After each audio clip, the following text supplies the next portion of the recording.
ஆரம்பத்துல இருந்தே இது ஒட்டாத கூட்டணி தான். யாரு? காங்கிரஸும். ஏன்னா உங்களுக்கு தெரியும், திமுகவில் இருக்கக்கூடிய முக்கிய அமைச்சர்கள் எல்லாமே 3000-2000 ஓட்டு கூட இங்க கிடையாது காங்கிரஸ் இருக்கு, நாம ஏன் அவங்களுக்கு தூக்கி சுமக்கணும் அப்படின்லாம் சொன்னாங்க. சரிங்களா? சொன்னாங்க. காங்கிரஸும் விமர்சிச்சாங்க.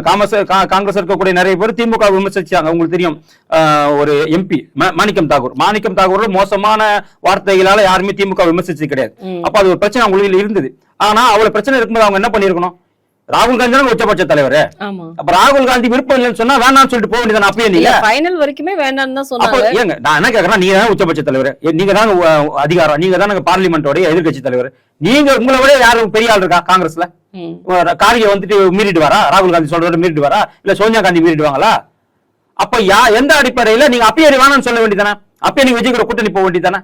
அப்ப எல்லாம் இருந்து அப்ப ஏன்னாக்கா விஜய் தோர்த்து விடுவார், விஜய்க்கு அவ்வளவு பெரிய பலம் கிடையாது, நாம இங்க இருந்தாதான் நமக்கு வெற்றி வாய்ப்பு உண்டு அப்படிங்கிற காரணத்துக்காக இந்த எலெக்ஷன் வரைக்கும் பார்க்கலான்னு இந்த எலெக்ஷன் வரைக்கும் சுயநலத்தோட தான் இங்க இருந்தாங்க அவங்க.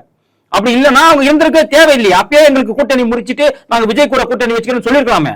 29 சீட்டு எப்படி 25 சீட்டு வெற்றி பெற்று விடுவோம் அப்படிங்கிற ஒரு நப்பாசில தான் அவங்க போனாங்க. ஆனா இன்னைக்கு தலைகீழா மாறின உடனே இப்பயும் அவங்களுக்கு என்ன பண்ண, இது ஒரு நமக்கு ஒரு நல்ல ஒரு வாய்ப்பாக அமைஞ்சிச்சுன்னு சொல்லிட்டு இன்னைக்கு போயிட்டாங்க. ஆனா இது எவ்வளவு பெரிய துரோகம் தெரியுமா?